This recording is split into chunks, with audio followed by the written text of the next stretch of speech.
Hello student, તમે આ channel ઉપર નવા હોય તો ચેનલને સબસ્ક્રાઇબ કરજો અને વધારે ને વધારે વિદ્યાર્થીઓ સુધી આ વિડિયોને શેર કરજો। તમને કોઈ બી પ્રોબ્લેમ હોય સ્ટડી રિલેટેડ ફિઝિક્સમાં કોઈ બી તમને પ્રોબ્લેમ હોય તમે મને કમેન્ટ કરી શકો છો। હું તમારી કમેન્ટનો આન્સર આપીશ। હવે આપણે જોઈએ કે વિદ્યુત બળનું સતત વિતરણ। કેટલા પ્રકારનું વિદ્યુત બળનું સતત વિતરણ હોય છે? તો ત્રણ પ્રકારનું સતત વિતરણ હોય છે। એક આપણે લખીશું કે વિદ્યુત બળનું રેખીય વિતરણ। તો રેખીય વિદ્યુત બળ વિતરણ। બીજું હોય છે પૃષ્ઠ વિદ્યુત બળ વિતરણ અને ત્રીજું હોય છે કદ વિદ્યુત બળ વિતરણ।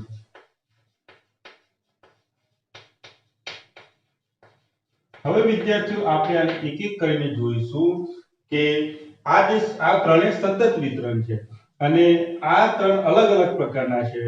જો કોઈ વિદ્યુત બળ એક રેખા ઉપર હોય તો આને રેખીય વિદ્યુત બળ વિતરણ કહેવાય। કોઈ વિદ્યુત બળ કોઈ પૃષ્ઠ ઉપર હોય તો એને પૃષ્ઠ વિદ્યુત બળ વિતરણ કહેવાય।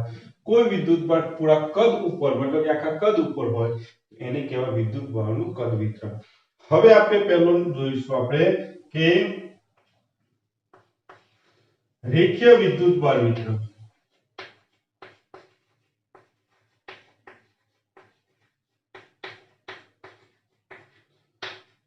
આપણે ચર્ચા કરી નાખી કે કોઈ એક વિદ્યુત બળ રેખા ઉપર ધારો કે આ એક તાર છે અને તાર ઉપર કયો વિદ્યુત બળ છે? તો તાર ઉપર ધારો કે ધન વીજભાર, આ તાર ઉપર ધન વીજભાર છે અને આ જે તારની લંબાઈ કેટલી છે? તો આ તારની લંબાઈ L જેટલી છે અને આના ઉપર વિદ્યુત બળ કેટલો છે? તો આના ઉપર વિદ્યુત બળ Q છે। તો આવું વિતરણ હોય તો આપણે કહીએ છીએ કે આ વિદ્યુત બળનું કેવું વિતરણ થયેલું છે? રેખીય વિતરણ થયેલું હોય છે। હવે આ રેખીય વિતરણને આપણે ગણવા માટે એક રાશિ આપણે લીધેલી છે જેને આપણે કહીએ છીએ કે એકમ લંબાઈ દીઠ વિદ્યુત બળ। એકમ લંબાઈ દીઠ વિદ્યુત બળ એને આપણે લેમ્બડા થી બતાવીએ છીએ। લેમ્બડા એ શું છે? તો રેખીય વિદ્યુત બળ ઘનતા।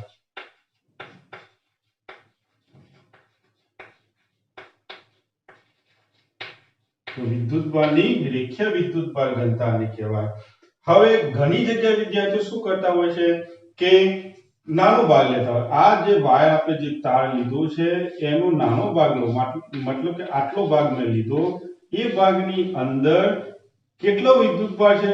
તો માની લો dq જેટલો વિદ્યુત બળ છે અને એની લંબાઈ કેટલી છે? આ નાનો ભાગ લીધો એની તો ડેલ્ટા L જેટલી લંબાઈ છે। તો એના માટે આપણે રેખીય વિદ્યુત બળ વિતરણ માટે લખી શકાય કે delta Q by delta L। એના માટે રેખીય વિદ્યુત બળ ઘનતા લેમ્બડા। તો ગમે તે આ બંનેમાંથી લખી શકો કારણ કે બંનેમાં શું બતાવે છે? એકમ લંબાઈ દીઠ વિદ્યુત બળ બતાવે છે। તો આ રીતના તમે લખી શકો, સાચું છે બંને માટે। હવે આનો એકમ જોઈશું તો એકમ શું હશે? તો અહીંયા સૂત્ર ઉપરથી આપણને ખબર પડી જશે કે આનો એકમ શું હોય? કુલંબ। તો કુલંબ પર મીટર થાય। બીજી આપણે છે પૃષ્ઠ વિદ્યુત બળ વિતરણ।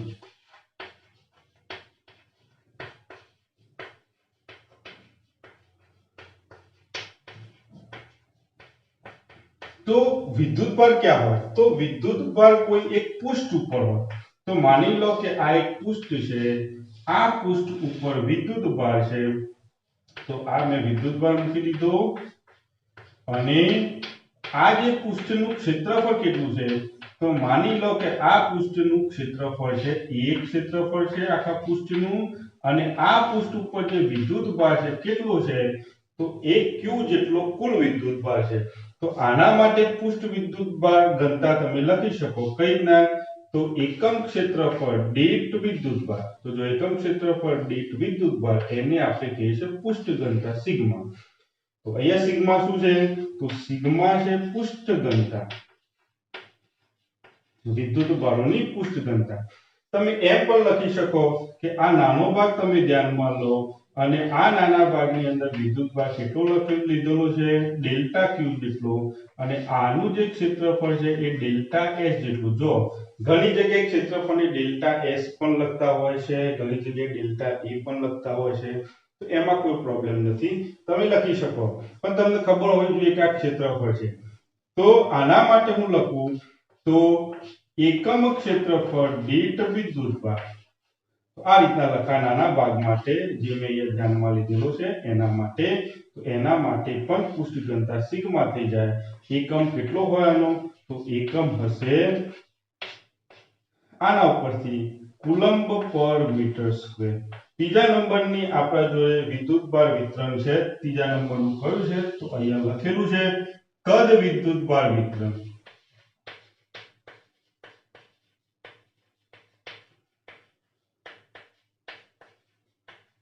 તો એની અંદર વિદ્યુતભાર ક્યાં હોય? પૂરા કદની અંદર, આખા કદની અંદર વિદ્યુતભાર હોય. આમાં સપાટી પર હતો અને આમાં વિદ્યુતભાર એક જ રેખા ઉપર હતો. તો આખા કદની અંદર વિદ્યુતભાર હોય. માની લો કે આવું એક મારા જોડે એક વાહક છે, આ રીતનો ચોરસ જેવો, મતલબ કે આ ઘન જેવો એક આપણા જોડે એક વાહક છે. હવે આની અંદર વિદ્યુતભાર શાના ઉપર?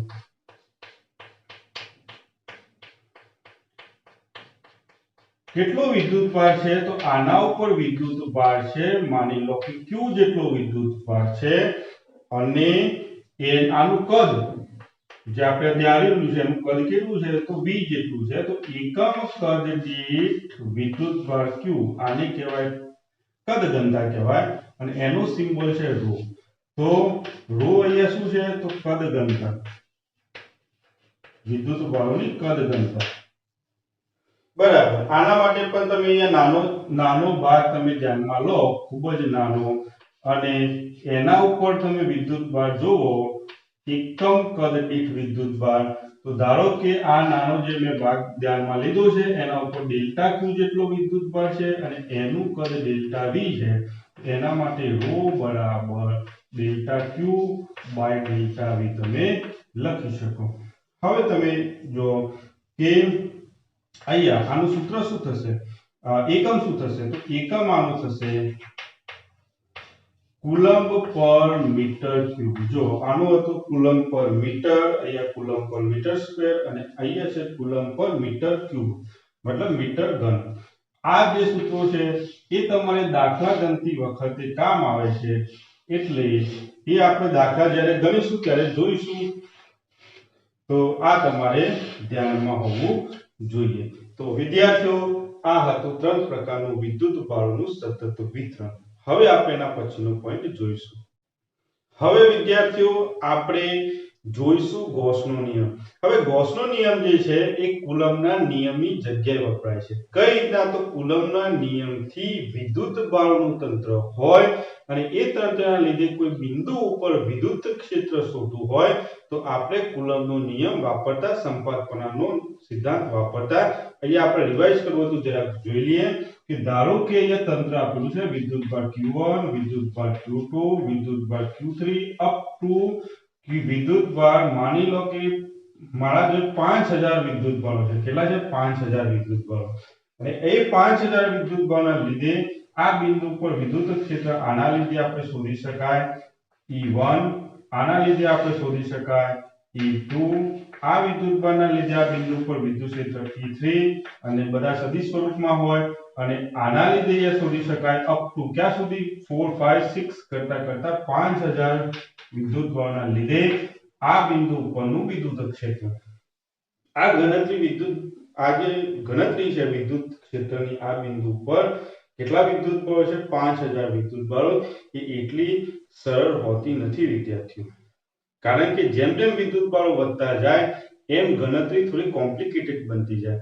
તો પછી આપણે આ કયો નિયમ છે? તો આ કુલમ્બના નિયમ પ્રમાણે આપણે શોધીએ છીએ કે વિદ્યુતભારોનું આ રીતના વિતરણ છે અને કોઈ બિંદુ ઉપર આપણે વિદ્યુત ક્ષેત્ર શોધવું છે, તો આ કુલમ્બનો નિયમ છે. પણ આ નિયમ આપણે વાપરવા જોઈએ કે વિદ્યુત ભારો વધારે હોય, વધારે પ્રમાણમાં હોય અને એ વધારે વિદ્યુત ભારના લીધે કોઈ બિંદુ ઉપર વિદ્યુત ક્ષેત્ર શોધવું હોય તો વિદ્યાર્થીઓ આપણને ગણતરીમાં થોડી મુશ્કેલી પડે, કારણ કે ઘણા બધા વિદ્યુત ભારો છે, એટલે આપણે એની જગ્યાએ આપણે શોર્ટકટથી આપણે શોધવાનો પ્રયત્ન કરીએ છીએ વિદ્યુત ક્ષેત્ર કોઈ બિંદુ ઉપર. તો એ આપણે શોર્ટકટ કઈ રીતના શોધી શકીએ? તો શોર્ટકટ થી આપણે શોધી શકીએ વિદ્યુત ક્ષેત્ર ગોસના નિયમનો ઉપયોગ કરીને.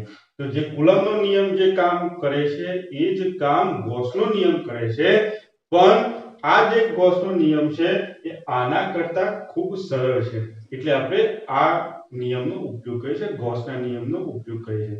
પણ એક અહીંયા એક શરત એ છે કે તમારે ગોસનો નિયમ વાપરવો હોય તો પછી વિદ્યુત બળનું જે વિતરણ હોય એ કેવું હોવું જોઈએ? તો વિદ્યુત બળનું વિતરણ હોવું જોઈએ સતત વિતરણ હોવું જોઈએ. આગળ આપણે જોઈ લીધા ત્રણ રીતે હતું વિદ્યુત બળનું સતત વિતરણ. તો એવું હોય તો આપણે સરળ રીતે આપણે વિદ્યુત ક્ષેત્ર શોધી શકીએ છીએ કોઈ પણ બિંદુ ઉપર ગોસના નિયમનો ઉપયોગ કરીને. બીજો વિદ્યાર્થી હું તમને કહી દઉં, જે ગોસનો નિયમ છે એ કુલમ્બના નિયમ ઉપર આધાર રાખે છે. એ પણ છે કે આ જે નિયમ છે એ કુલમ્બના નિયમથી સ્વતંત્ર નથી, બરાબર છે? તો ગોસનો નિયમ, જો કુલમ્બનો નિયમ ખોટો ઠરે તો ગોસનો નિયમ પણ ખોટો ઠરે. તો જે ગોસનો નિયમ છે કોના ઉપર આધારિત છે? કુલમ્બના નિયમ ઉપર આધારિત છે. હવે વિદ્યાર્થીઓ આપણે એના કંઈક પોઈન્ટ જોઈશું. તો વિદ્યાર્થીઓ જુઓ કે ધારો કે કોઈ એક વિદ્યુત ભાર આપણને આપેલું છે, તો આ એક વિદ્યુત ભાર +2 વિદ્યુત ભાર છે. આ જે +2 વિદ્યુત ભાર છે એ મેં કોઈ ગોળાની અંદર મૂકેલો છે. તો ધારો કે આ એક ગોળો છે અને ગોળાના કેન્દ્રમાં શું છે? તો ગોળાના કેન્દ્રની અંદર આ ધન વીજભાર મેં મૂકેલો છે. હવે આ જે કેન્દ્રથી આ જે ત્રિજ્યા આપણે કહીએ છીએ, ગોળાની ત્રિજ્યા કેટલી છે? તો ગોળાની ત્રિજ્યા r છે અને આ ત્રિજ્યા વાળો ગોળો છે એમાંથી આ વિદ્યુત ભારના લીધે પસાર થતું ફ્લક્સ શોધીશું. ફરીથી હું બોલું છું કે આ વિદ્યુત ભારનું ફ્લક્સ આ ગોળામાંથી કેટલું પસાર થશે? ફ્લક્સ એટલે તમને ખબર છે વિદ્યુત ક્ષેત્ર રેખાઓની સંખ્યા, કેટલી પસાર થશે એ આપણે ગોસના નિયમ, એ જ છે ગોસનો નિયમ, એ આપણે શોધીશું. તો અહીંયા આપણે લખી દઈએ શબ્દોની અંદર કે ધારો કે અહીં શું આપેલું છે? તો +2 વિદ્યુત ભાર કે વીજભાર લખી શકો એ r ત્રિજ્યાના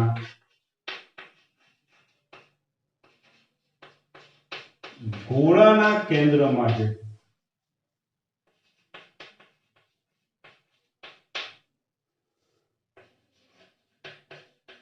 બરાબર, અહીંયા તમે જુઓ છો +2 વિદ્યુતભાર એ r ત્રિજ્યાના ગોળાના કેન્દ્રમાં મૂકેલ છે. તો અહીંયા આપણે મૂકેલું છે, બરાબર. આપણે શું કરવાનું છે? તો એના લીધે મતલબ આ વિદ્યુતભારનું ફ્લક્સ આમાંથી પસાર કેટલું થશે આપણે શોધવું છે. તો અહીં +q વિદ્યુતભારનું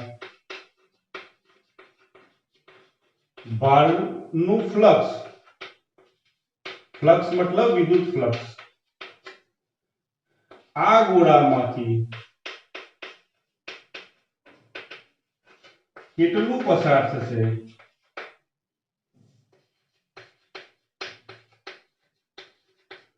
તે શોધવું છે. આપણે શું શોધવાનું છે? કે આ ગોળામાંથી ફ્લક્સ કેટલું પસાર થશે એ આપણે શું શોધવાનું છે? આપણે શોધવાનું છે. હવે આપણે જોઈ લઈએ કે આ ગોળામાંથી પસાર થતું ફ્લક્સ શોધવું હોય તો પહેલા તો હું આ નાનો ભાગ, આ નાનો ખંડ હું ધ્યાનમાં લઈશ કે જેનું ક્ષેત્રફળ કેટલું છે, અહીંયાથી લઈને અહીંયા સુધી જેનું ક્ષેત્રફળ કેટલું છે? તો આનું ક્ષેત્રફળ છે ds જેટલું, બરાબર, ds જેટલું છે. અને એનો જે ક્ષેત્રફળનો સદિશ કઈ બાજુ હોય? તો ક્ષેત્રફળનો જે સદિશ છે એ આ સમતલ તમે ધાર્યું હોય તો સમતલ નાનું લીધું છે એને લંબ, એટલે કે ક્ષેત્રફળનો જે સદિશ છે એ બહારની બાજુ હોય ds. તો આ હું લખતો નથી, હવે એ લખી નાખ્યું કે આ નાનો મેં ભાગ ધ્યાનમાં લીધો, આટલું નાનું સમતલ કે જેનું ક્ષેત્રફળ કેટલું છે ds અને એનું ક્ષેત્રફળનો સદિશ કેટલો છે સદિશ ds બરાબર.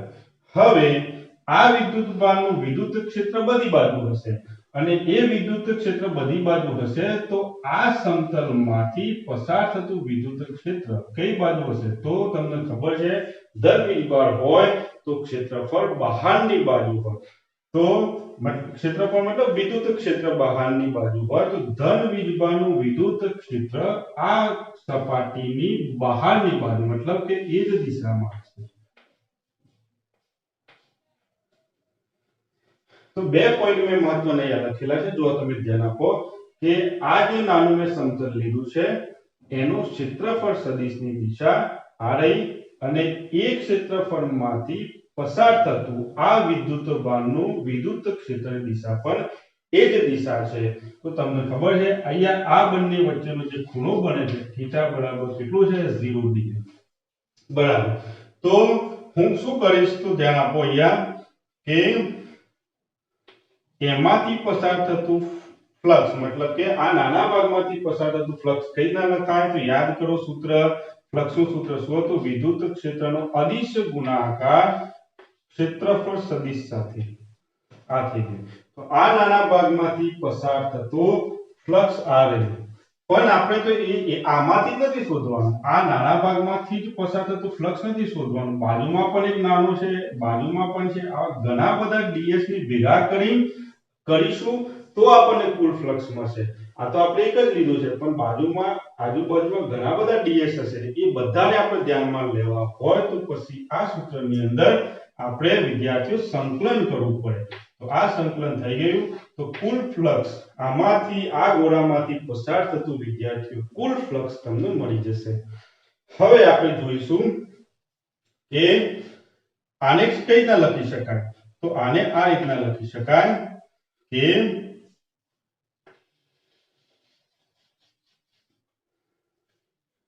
E ds cos θ અને થીટા કેટલો છે? થીટા મતલબ E અને ds વચ્ચેનો ખૂણો કેટલો છે? E અને ds વચ્ચેનો ખૂણો 0 ડિગ્રી. તો અહીંયા તમે થીટા બરાબર 0 થઈ ગયું તો E ds cos 0. cos 0 તમને ખબર છે કેટલું થાય 1 એટલે સંકલનની અંદર E ds આ તમને મળશે ફ્લક્સ બરાબર. હવે તમને એક તો ખબર છે કે વિદ્યુત ક્ષેત્ર આ વીજભારનું અહીંયા વિદ્યુત ક્ષેત્ર કેટલું હોય તો E બરાબર k વિદ્યુતભારનું મૂલ્ય q અને અહીંયાથી અહીંયા સુધીનું અંતર r². તો kq/r² એ વિદ્યુત ક્ષેત્ર હોય તો અહીંયા આપણે કિંમત મૂકી દઈશું તો kq/r² ds. જો આ જે બધા છે તો અચળ છે તો બાર લઈ લો તો kq/r² થયું અને સંકલનની અંદર ds. હવે સંકલનની અંદર ds નો મતલબ શું થાય?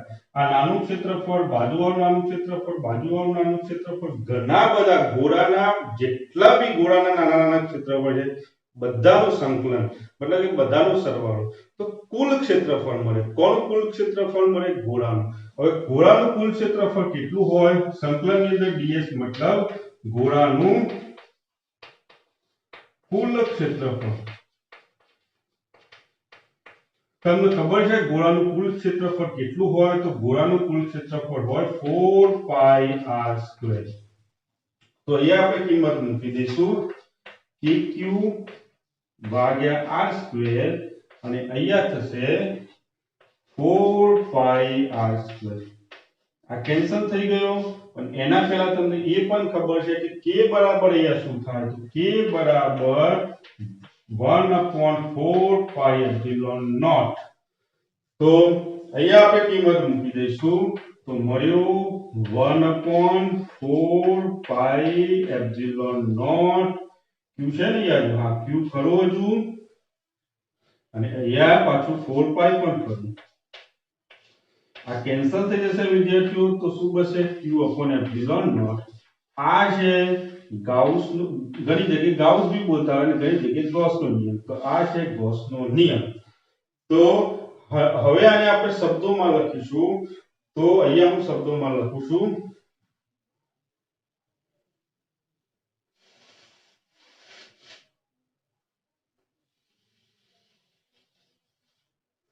ये व्याख्या થઈ જાય વ્યાખ્યા વિદ્યાર્થીઓ ખૂબ જ મહત્વની છે તમારે જો આ થિયરીમાં પૂછાય નિયમ તો એની વ્યાખ્યા લખવી ફરજિયાત છે તો આના ઉપરથી તમે વ્યાખ્યા લખી શકો કઈ રીતના જો ફ્લક્સ કોના બરાબર છે કુલ વિદ્યુત ભાર અને એપ્સિલોન નોટ ના ગુણોત્તર જેટલું સિમ્પલ વ્યાખ્યા તમે જાતે બનાવી શકો જો ફ્લક્સ કોના બરાબર છે તો ગુણોત્તર કોનો ગુણોત્તર વીજભાર અથવા વિદ્યુત ભાર અને એપ્સિલોન નોટ નો ગુણોત્તર તો અહીંયા હું લખી નાખું છું થોડું વ્યવસ્થિત ભાષાની અંદર કે કોઈ બી બંધ પૃષ્ઠમાંથી આ બંધ પૃષ્ઠ છે ને તો કોઈ પણ કારણ કે ગોળો બંધ પૃષ્ઠ થયો તો કોઈ પણ બંધ પૃષ્ઠમાંથી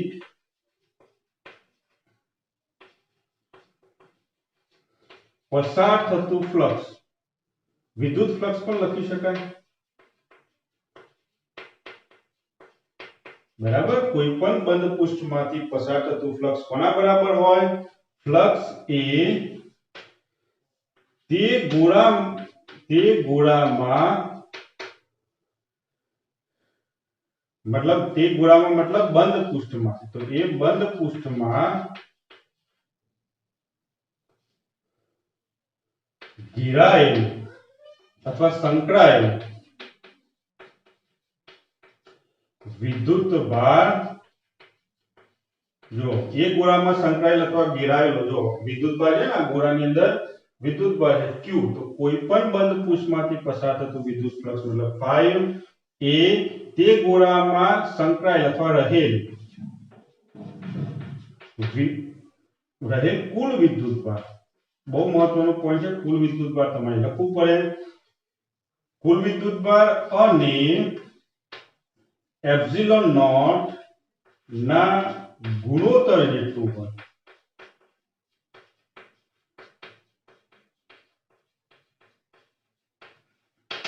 જો કોઈ પણ બંધ પૃષ્ઠમાંથી પસાર થતું ફ્લક્સ આ રહ્યું 5 એ તે ગોળામાં રહેલ અથવા સંકળાયેલ કુલ વિદ્યુત ભાર તો આ કુલ વિદ્યુત ભાર છે ખૂબ જ મહત્વનો પોઈન્ટ ધ્યાન આપવું વિદ્યાર્થીઓ કુલ વિદ્યુત ભાર તો આ કુલ વિદ્યુત ભાર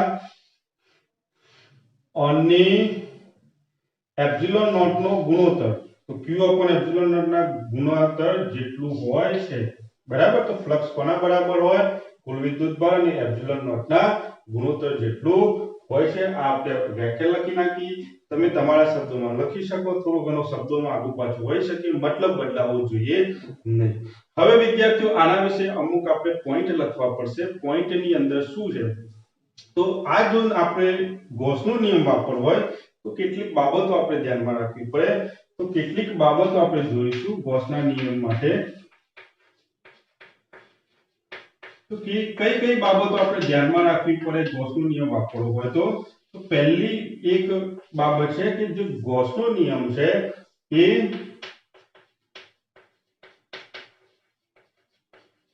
કોઈ પણ આકારની અને પરિમાણવાળું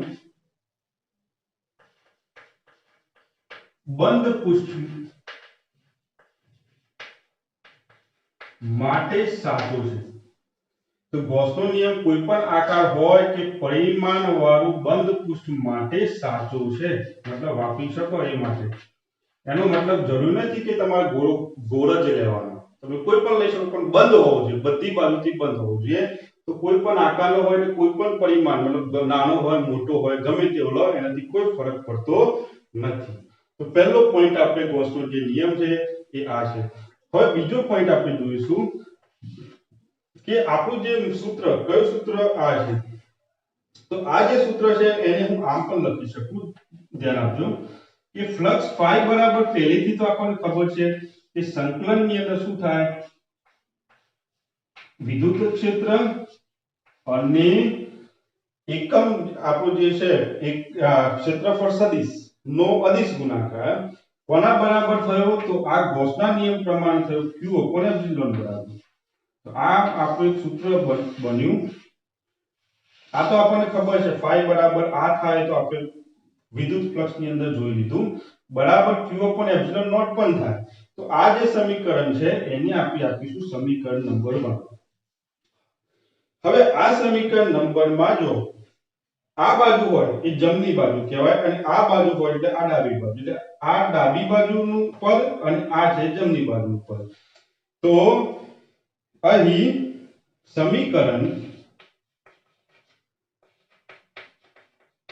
એકમાં જમણી બાજુ રહેલું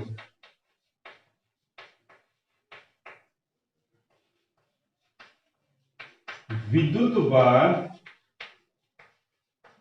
એ બંધ પૃષ્ઠ વડે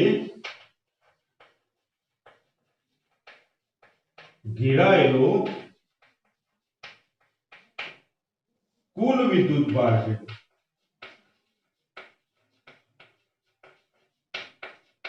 બરાબર બંધ પૃષ્ઠમાં બંધ પૃષ્ઠ સીધું એની અંદરનો જ વિદ્યુતભાર છે આપણે જોઈશું એક્ઝામ્પલ લઉંશું બીજો પોઈન્ટ એમાં છે આ એક પોઈન્ટ અને સમીકરણ નંબર 2 માં જ બીજો પોઈન્ટ છે કે જમણી બાજુ તો આપણે જોઈ લીધું હવે ડાબી બાજુ જોઈએ આ જો તો સમીકરણ નંબર 1 માં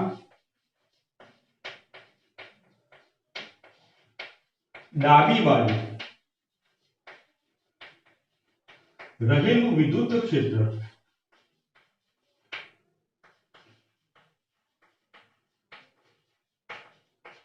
એ દરેક વિદ્યુતભાર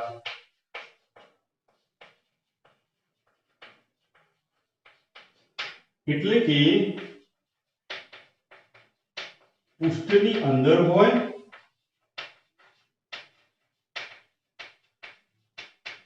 કે પૃષ્ઠની બહાર હોય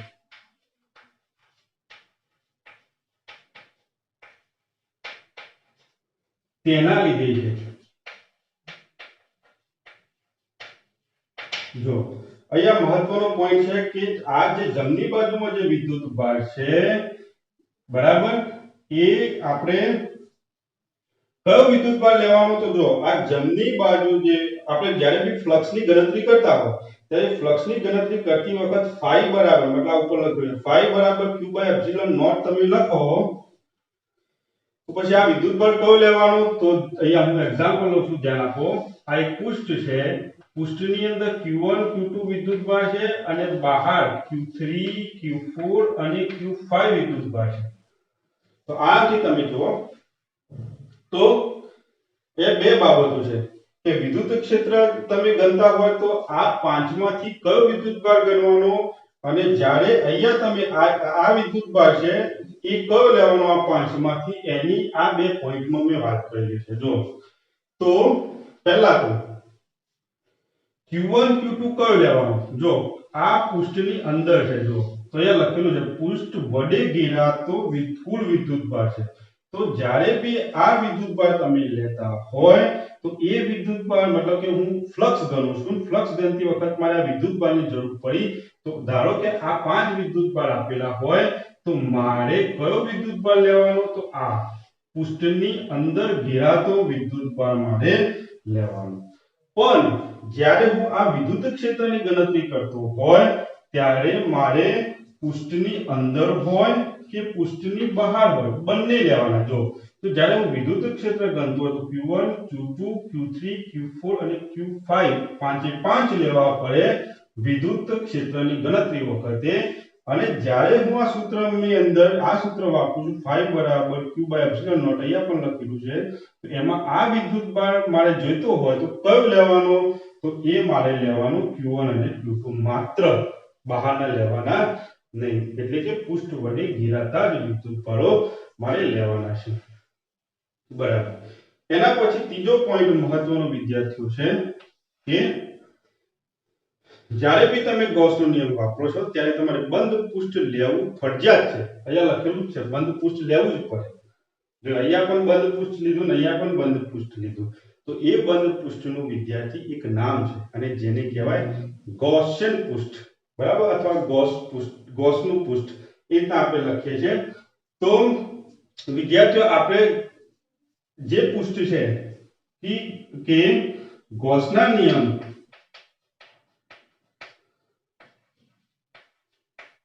વાપરતા ગૌસનો નિયમ વાપરતા જે પૃષ્ઠ એટલે કયું પૃષ્ઠ તો આ જે બંધ પૃષ્ઠ જે બંધ પૃષ્ઠ ધ્યાનમાં લઈએ છીએ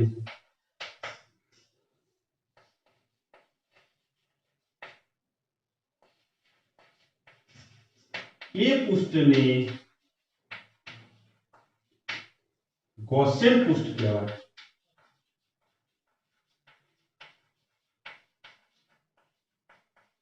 બરોબર. અહીંયા પણ મેં બે પૃષ્ઠ દોરેલા છે. તો જ્યારે બી ગૌસનો નિયમ આપણે વાપરતા હોય ત્યારે બંધ પૃષ્ઠ આપણે લેતા હોય એ પૃષ્ઠને આપણે કહીએ છીએ ગૌસિયન પૃષ્ઠ. છેલ્લો પોઈન્ટ છે ચોથો પોઈન્ટ એટલે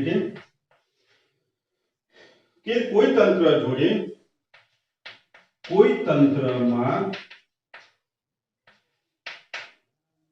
વિદ્યુત બાળોનું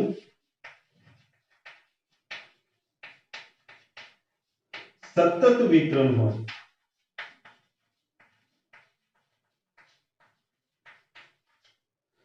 તો તેવા તંત્રમાં ગૌસનો નિયમ વાપરીને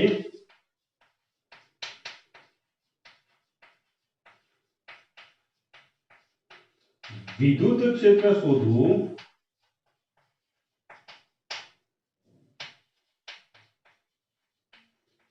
સરળ છે.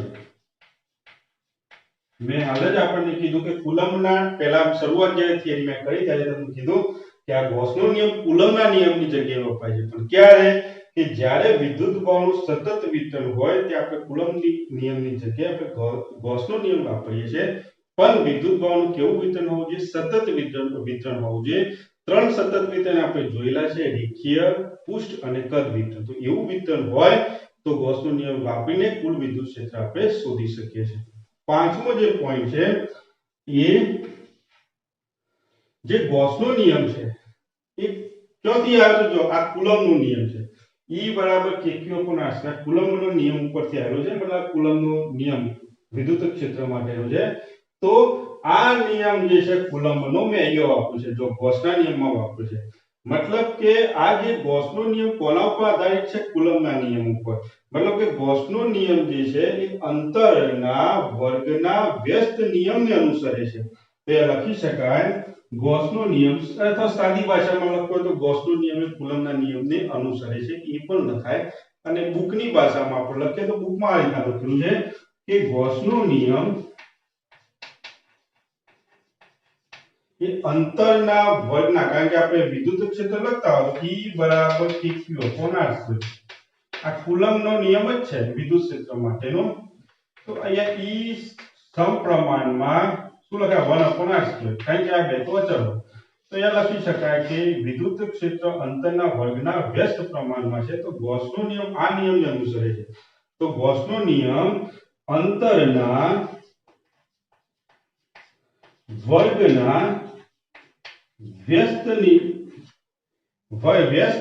નિયમને, તો ગૌસનો નિયમ અંતરના વર્ગના વ્યસ્તના નિયમને અનુસરે છે.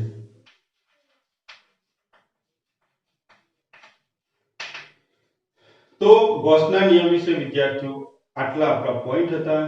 આ થિયરી ઘણી વખત પૂછાય પણ છે. તો તમારે આટલું તમારે લખવું પડે. અને થિયરી પાઠમાં પાણી પૂછે, ઘણી જગ્યાએ પાઠમાં અલગ અલગ પાઠમાં પૂછે. ખાલી પૂછે કેટલીક ગૌસના નિયમની કેટલીક બાબતો લખો, આટલું લખવું પડે. ગૌસનો નિયમ સમજાવો, વધારે માર્ક્સમાં 3 માર્ક્સમાં કે 2 માર્ક્સમાં વધારે માર્ક્સમાં પૂછેલું હોય, 3 માર્ક્સમાં પૂછેલું હોય તો પછી તમારે આ આખો તમારે લખવો પડે. જે રીતના માર્ક્સ પ્રમાણે તમારે લખવું પડે. હવે વિદ્યાર્થીઓ આપણે જોઈશું ગૌસના નિયમની ઉપયોગો. હવે ગૌસના નિયમના 3 મહત્વના, આમ તો 4 છે, પણ આપણા સિલેબસની થિયરીમાં આપણને 3 જ આપ્યા. થિયરી પાર્ટમાં 3 જ છે અને જૂના સિલેબસમાં ચોથો હતો, પણ એક્ઝામ્પલની અંદર છે એ ચોથો ઉપયોગ. તો આપણે 3 ઉપયોગો હવે જોઈશું ગૌસના નિયમના. હવે વિદ્યાર્થીઓ ગૌસના નિયમની પહેલો ઉપયોગ એવો છે કે અનંત લંબાઈનો કોઈ તાર છે. તાર કેવો છે? તો અહીંયા લખેલું છે કે અનંત લંબાઈનો તાર સીધો હોવો જોઈએ, લંબાઈ અનંત હોવી જોઈએ, સમાન રીતે વિદ્યુત ભારિત થયેલો હોવો જોઈએ. આ ત્રણ વસ્તુ એનામાં હોવી જોઈએ. બરોબર છે? અને એના લીધે વિદ્યુત ક્ષેત્ર કોઈ બિંદુ ઉપર કેટલું હશે એ આપણે ગૌસના નિયમનો ઉપયોગ કરીને આપણે શોધી શકીએ છીએ. તો ધ્યાન આપો અહીંયા કે આ એક અનંત લંબાઈનો તાર આપેલો છે.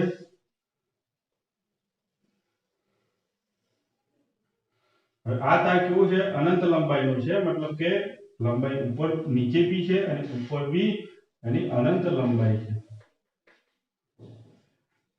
હવે આ જે તાર છે એ તારના લીધે મારે શું શોધવું છે? વિદ્યુત ક્ષેત્ર શોધવું છે. અને આની જે રેખીય વિદ્યુતભાર ઘનતા કેટલી છે? લેમ્બડા. તો અહીંયા હું લખી નાખું છું કે અહીં શું આપેલું છે? તો અહીં અનંત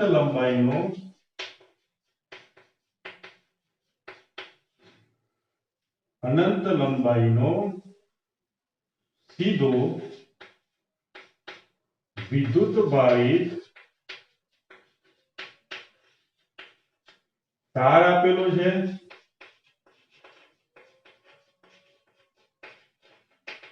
કે જેની રેખીય વિદ્યુતભાર ઘનતા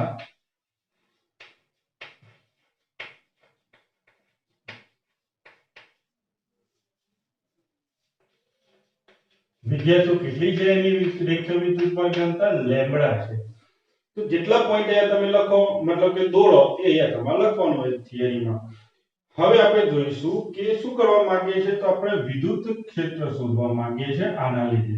તો માની લો કે અહીંયા પોઈન્ટ P ઉપર છે. પોઈન્ટ P ઉપર મારે વિદ્યુત ક્ષેત્ર શોધવું છે. આ પોઈન્ટ ઉપર બરાબર. તો આપણે શું કરીશું? તો હા, કેટલા અંતર ઉપર છે? તો આ અંતર r અંતર ઉપર કોઈ પોઈન્ટ છે, કોઈ બિંદુ છે, ત્યાં મારે શું શોધવું છે? વિદ્યુત ક્ષેત્ર શોધવું છે. અહીંયા હું લખી નાખું છું. તો આ તાર વડે તારથી લંબ અંતર r પર, લંબ અંતર થયું ને, તાર આમ છે અને આપણે જે બિંદુ અંતર છે આમ છે, તો તારની લંબાઈ આમ છે અને અંતર આમ છે, એટલે લંબ થઈ ગયું. તો આ તાર વડે તારથી લંબ અંતર r પર એક બિંદુ P આપેલ છે અને એ બિંદુ ઉપર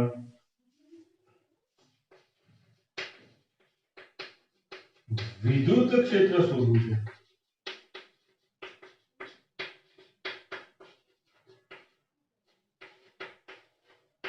આટલો પોઈન્ટ લખી નાખો. બરાબર. હવે એ શોધવા માટે આપણે શું કરવું પડશે? ગૌસનો નિયમ ઉપયોગ કરવાનો છે. ગૌસનો નિયમ ઉપયોગ કરવો હોય તો ગૌસિયન સરફેસ બનાવવું પડે, મતલબ કે ગૌસિયન પૃષ્ઠ બનાવવું પડે. તો આપણે ગૌસિયન પૃષ્ઠ બનાવવું હોય તો આ પોઈન્ટને માંથી પસાર થતું ગૌસિયન પૃષ્ઠ બનાવવું પડે. તો આ પોઈન્ટ, મતલબ કે P પોઈન્ટ માંથી પસાર થતું મેં એક આ ગૌસિયન પૃષ્ઠ બનાવી દીધો. અને એનો આકાર કેવો છે ગૌસિયન પૃષ્ઠનો? તો ગૌસિયન પૃષ્ઠનો જે આકાર છે એ નળાકાર આકાર છે. તો અહીંયા હું લખી નાખું કે હા, એની ત્રિજ્યા કેટલી થઈ ગઈ? હવે આ ગૌસિયન પૃષ્ઠની ત્રિજ્યા 8 થઈ ગઈ. બરાબર. લંબાઈ કેટલી થઈ ગઈ ગૌસિયન પૃષ્ઠની? તો આ લંબાઈ આપણે L થઈ ગઈ. તો અહીંયા હું શબ્દોમાં લખી નાખું છું. વિદ્યુત ક્ષેત્ર શોધવા માટે, મતલબ કે બિંદુ P પર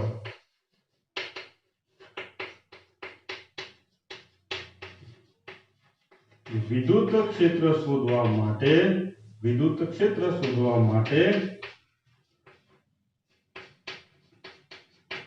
એક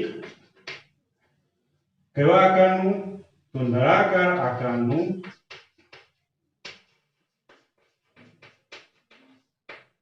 ગૌસિયન પૃષ્ઠ વિચારો.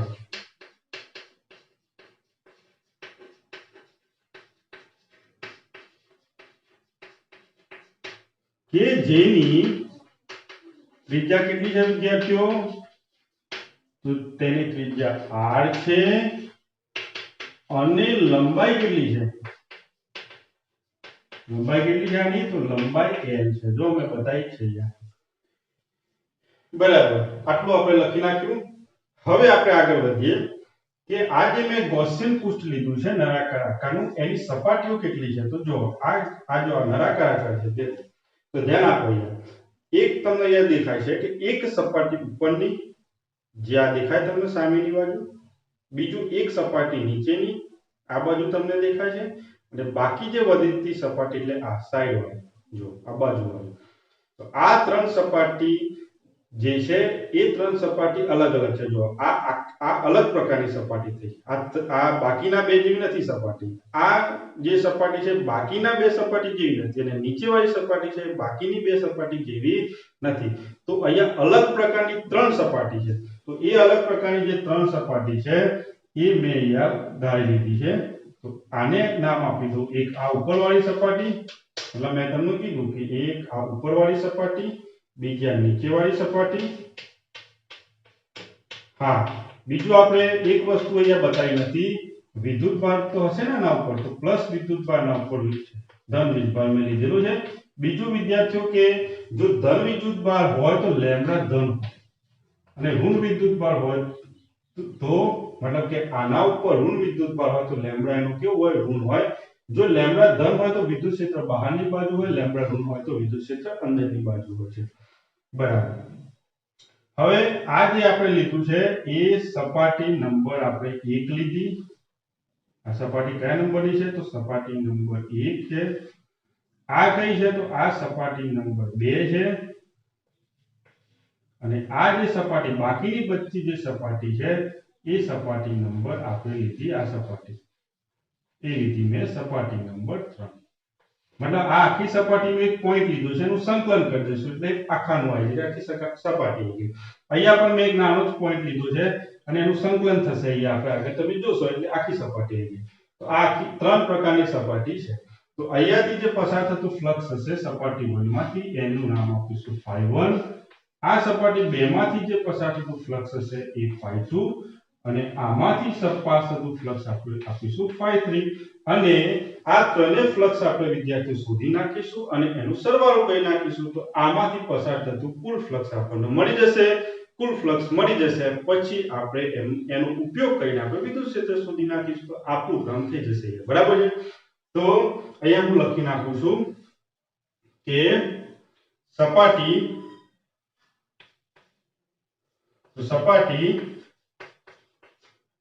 1 માંથી, હા અહીંયા પહેલા એક પોઈન્ટ લખવું પડશે કે આ નળાકારમાંથી પસાર થતું કુલ ફ્લક્સ. તો નળાકાર ગૌસિયન પૃષ્ઠમાંથી પસાર થતું કુલ ફ્લક્સ કેટલું થશે? તો કુલ ફ્લક્સ થશે 3 નો સરવાળો.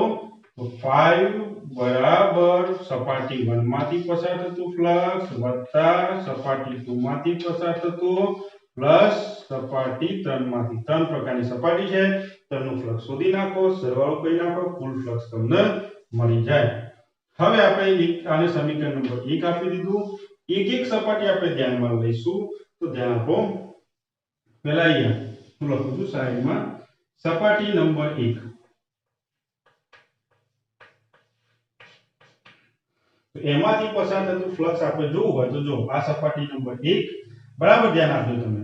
જો સપાટી 1 આમ છે તો એનું ક્ષેત્રફળનો સદિશ કઈ બાજુ હોય? તો જો સપાટીને લંબ એટલે ક્ષેત્રફળ સદિશ તો ઉપર હોય. તો આ સપાટી માટે ક્ષેત્રફળનો સદિશ જે ds છે એ ઉપરની બાજુ હોય, અને વિદ્યુત ક્ષેત્ર હોય એ વિદ્યુત ક્ષેત્ર કઈ બાજુ હોય? આ બાજુ. જો કેમ? કારણ કે ધન વીજભાર છે. ધન વીજભારનું જે વિદ્યુત ક્ષેત્ર હોય એ ધન વીજભારથી બહારની બાજુ હોય. બરાબર છે. તો ઉપરની અથવા નીચેની બાજુ નહીં હોય. ધારો કે આ ધન વીજભારનું આ બિંદુ પર વિદ્યુત ક્ષેત્ર બનતું હોય તો એ એનાથી લંબ જ હોય, આમ હોય, બરાબર, ઉપર ના હોય કે નીચે ના હોય, બરાબર છે, એટલે એ મેં લઈ લીધું છે। તો ધન વિદ્વાનનું વિદ્યુત ક્ષેત્ર એનાથી બહારની બાજુ, તો આ મેં બનાવી દીધું। અહીંયા તમે જો ખૂણો કેટલો બને છે, તો અહીંયા ખૂણો બને છે θ બરાબર 90 ડિગ્રી। જો E અને ds વચ્ચેનો ખૂણો θ બરાબર 90 ડિગ્રી બને છે, તો એમાંથી પસાર થતું કુલ ફ્લક્સ φ1 બરાબર સંકલનની અંદર E ds, અને આને લખી શકાય E ds cos કેટલા, તો cos 90, અને cos 90 બરાબર તમને ખબર છે શું થાય, તો cos 90 બરાબર થાય 0। તો અહીંયા cos 90 બરાબર થઈ જશે 0। તો cos 90 બરાબર 0 થઈ ગયું, તો આખું જે છે એ તમારું ટર્મ 0 થઈ ગયું। તો φ1 બરાબર વિદ્યાર્થીઓ કેટલું થઈ ગયું, 0 થઈ ગયું। હવે આપણે સપાટી નંબર 2 ધ્યાનમાં લઈશું, અને સપાટી નંબર 2 માંથી પસાર થતું આપણે ફ્લક્સ શોધીશું, એ કેટલું થશે। તો વિદ્યાર્થીઓ ધ્યાન આપો, સપાટી નંબર 2 આપણે ધ્યાનમાં લઈએ,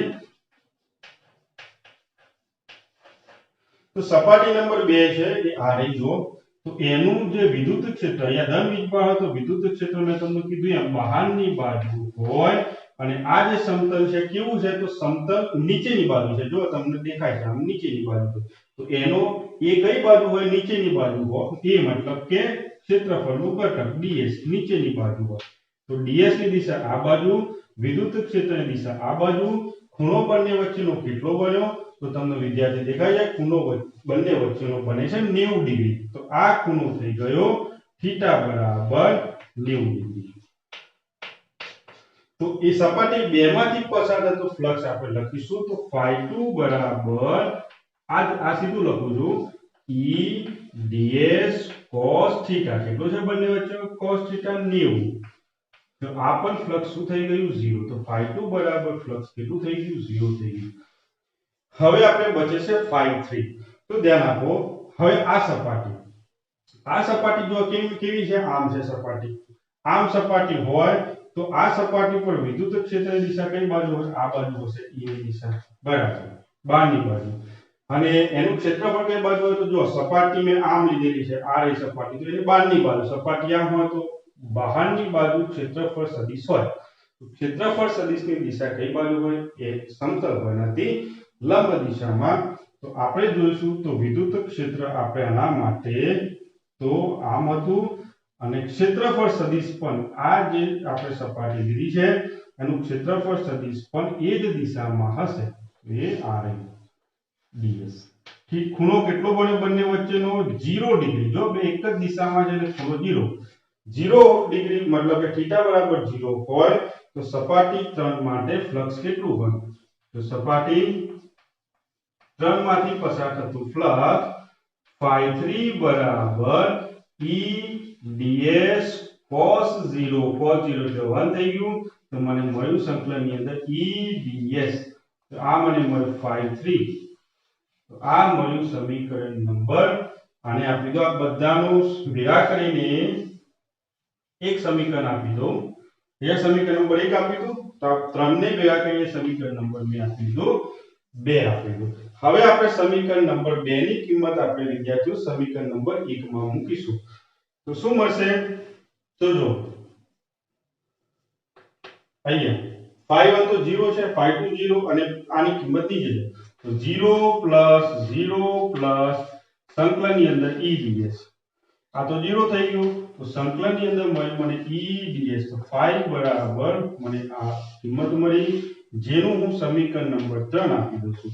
હવે ગૌસનો નિયમ શું હતો, તો ગૌસના નિયમ પ્રમાણે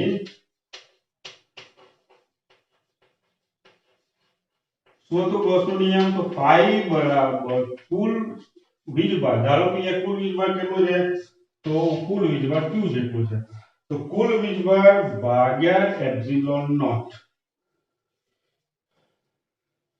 તો આ સમીકરણ નંબર કયું થયું, તો સમીકરણ નંબર 4। તો સમીકરણ નંબર 3 અને સમીકરણ નંબર 4 ને સરખાવતા, તો સમીકરણ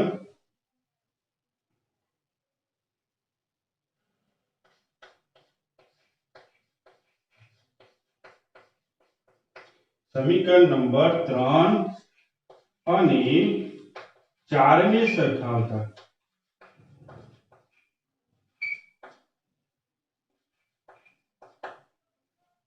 તો શું મળશે? phi બરાબર સંકલનની અંદર EDS બરાબર q બાય એપ્સિલોન નોટ. અહીંયા વિદ્યાર્થીઓ જો તમે E તો અચળ છે, એ તો આપણે શોધવાનું છે, તો બહાર લઈ લો. આ ds બરાબર q upon એપ્સિલોન નોટ થશે. હવે સંકલનની અંદર શું થશે? જો સંકલનની અંદર ds નો મતલબ શું થાય? કુલ ક્ષેત્રફળ. કોણ કુલ ક્ષેત્રફળ? જે આપણે ગૌસિયન પૃષ્ઠ લીધું છે, ગૌસિયન પૃષ્ઠનું કુલ ક્ષેત્રફળ કેટલું હોય? ગૌસિયન પૃષ્ઠ નળાકાર છે, નળાકારનું ક્ષેત્રફળ તમને ખબર છે 2 પાઈ r અને લંબાઈ. આ થયું ક્ષેત્રફળ એનું. અહીંયા કિંમત મૂકી દઈશું તો e અને 2 પાઈ r l બરાબર q upon એપ્સિલોન નોટ. હવે આપણે e બરાબર કેટલું થયું? તો e બરાબર થશે q ભાગ્યા 2 પાઈ r l અને એપ્સિલોન નોટ. અહીંયા એક પોઈન્ટ છે, q બરાબર કેટલો થાય? તો આ રેખીય વિદ્યુતભાર ઘનતા તમને ખબર છે, કારણ કે આપણે જે તાર છે એના ઉપર કઈ વિદ્યુતભાર ઘનતા હોય? રેખીય વિદ્યુતભાર ઘનતા. કેટલી હોય? તો રેખીય વિદ્યુતભાર ઘનતા એ લખું છું લેમ્બડા બરાબર કુલ વીજભાર અને એની લંબાઈ. તો ધારો કે લંબાઈ હોય તો આટલા ભાગની અંદર તો q બરાબર લેમ્બડા ઇન્ટુ l થઈ જશે. તો એ કિંમત મૂકી દઈશું તો e બરાબર લેમ્બડા ઇન્ટુ l ભાગ્યા 2 pi r l epsilon not. l cut થઈ જશે. તો આપણા જોડે સૂત્ર શું મળ્યું? તો આપણા જોડે સૂત્ર મળશે e બરાબર લેમ્બડા અપોન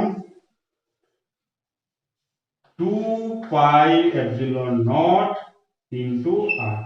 તો આ સૂત્ર થયું અનંત લંબાઈનો કોઈ તાર હોય અને એ તારના લંબ અંતર કેટલા r જેટલા લંબ અંતરે કોઈ બિંદુએ વિદ્યુત ક્ષેત્ર શોધવું હોય તો આ એના માટેનું સૂત્ર છે. સદિશ સ્વરૂપમાં આને તમે લખી શકો.